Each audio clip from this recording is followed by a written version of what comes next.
Imaginez si on demandait à tous vos employés ce qu'ils pensent vraiment de vous comme gestionnaire et comme entreprise. Tous vos employés, pas juste les plus fins. Et si en plus on leur donnait la chance de partager leur opinion avec tout le monde sur Internet, de façon anonyme, sans censure et sans risque de représailles, de quoi ça aurait l'air? En fait, il y a à peu près 16 occasions où les employés sont en contact avec votre entreprise. Dès les premières secondes, selon ce qu'on dit de vous sur Internet, et jusqu'à son départ, et parfois même des fois après, en passant par l'embauche, la formation, l'intégration et l'évaluation.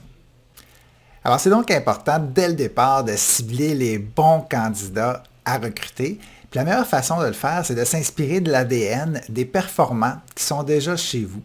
Donc, l'idée, c'est de découvrir pourquoi ces performants se sont joints à l'entreprise, c'est quoi leur force, c'est quoi qui les a attirés finalement chez vous, et de s'inspirer de ça pour aller en trouver d'autres, des comparables. Une fois qu'on a ciblé les bons candidats, il faut trouver les meilleurs moyens pour prédire la performance.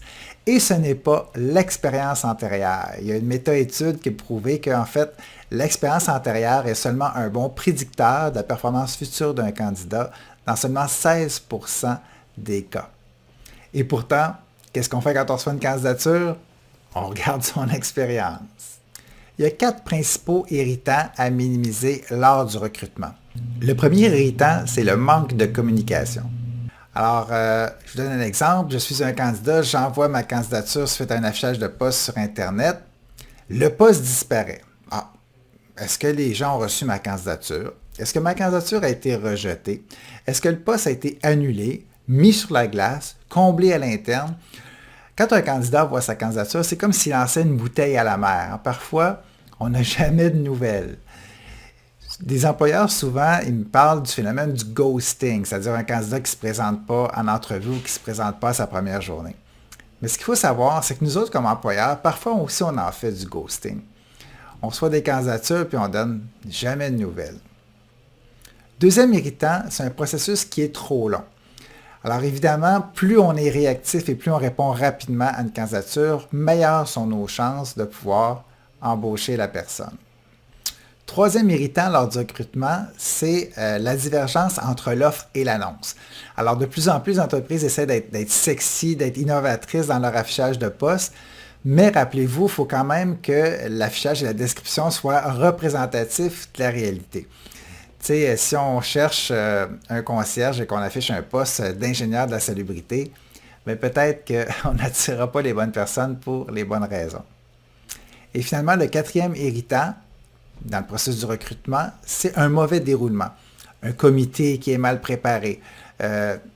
On est interrompu durant l'entrevue. Des tests ou des mises en situation qui ne sont pas pertinentes. Ou des questions bizarres, comme genre, quel est ton légume favori? Ou si tu étais un animal, lequel serais-tu et pourquoi? Ensuite, une autre occasion de faire vivre l'expérience à l'employé, c'est effectivement durant son entrevue. Alors, il y a 3 choses à faire avant, pendant et après l'entrevue. D'abord, avant l'entrevue, on veut mettre la personne le plus confortable possible parce que c'est stressant pour un candidat faire passer une entrevue. Alors, on va lui soumettre les questions à l'avance. Restez calme, pas toutes les questions, mais au moins une question. Pourquoi on veut faire ça? Parce qu'on veut évaluer le niveau de préparation de la personne. Tu sais, si je donne la question à la personne à l'avance puis qu'elle m'arrive avec une réponse qui est mal préparée, ben, le message que ça nous envoie, c'est que sa candidature n'est peut-être pas sérieuse. Deuxième chose, pendant l'entrevue, évidemment, c'est une conversation, mais on écoute plus qu'on parle. Et après l'entrevue, on va donner la chance au candidat d'apporter un complément d'information. Alors parfois, les gens sont tellement énervés après une entrevue qu'ils ne se rappellent même plus à qui ils ont parlé ou ils ne savent pas comment vous rejoindre.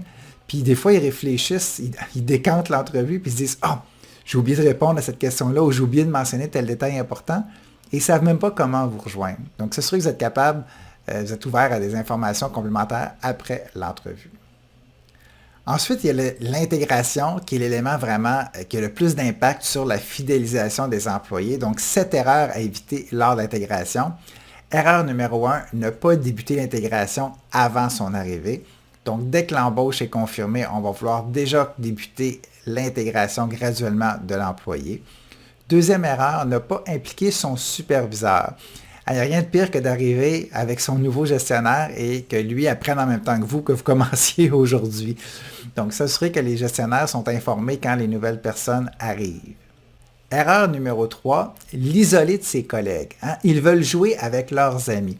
Donc, c'est important que le nouvel employé soit le plus tôt possible mis dans l'action pour vous prouver que vous avez pris une bonne décision et aussi pour se confirmer qu'il a pris une bonne décision. Erreur numéro 4, limiter l'intégration à l'accueil seulement. Donc, l'intégration, c'est plus large que juste l'accueil. Faut tenir en compte l'aspect social, l'aspect progression de carrière. Donc, plusieurs choses à tenir en compte. Ça dure souvent plus qu'une journée, l'intégration.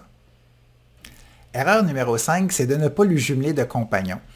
Alors, c'est toujours plus gênant d'aller déranger ton patron, surtout quand c'est la deuxième ou la troisième fois, c'est une question, plus que de tout tourner vers un de tes collègues. Et en même temps, ça permet aussi déjà de tisser des liens entre les nouvelles personnes.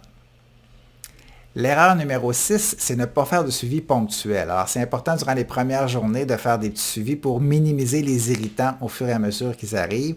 À la fin de la première semaine, on demande à la personne comment s'est passé sa semaine, c'est quoi ton plan de match pour la semaine suivante.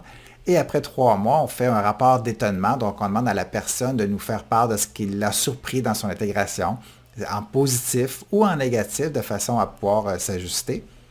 Et l'erreur numéro 7, c'est de minimiser l'utilisation des nouvelles technologies. Alors, avec tous les outils technologiques qui existent aujourd'hui, je pense qu'on est capable d'optimiser l'intégration des employés, de gérer chaque nouvel arrivage comme un projet finalement avec différentes activités et s'assurer que les gens puissent avoir accès à plein d'informations à distance et au fur et à mesure qu'ils en ont besoin.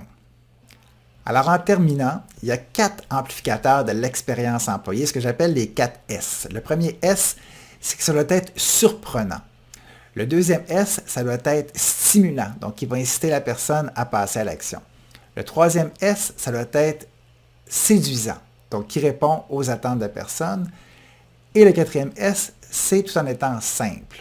Alors, c'est sûr que d'aller chercher un nouvel employé en limousine à sa première journée, ça peut être surprenant, ça peut être stimulant parce qu'on est sûr qu'il va venir au travail, ça peut être séduisant parce que s'il n'y a pas de véhicule, mais c'est peut-être pas nécessairement simple. Alors, en conclusion, ne laissez pas une mauvaise expérience employée gâcher tous vos efforts de recrutement.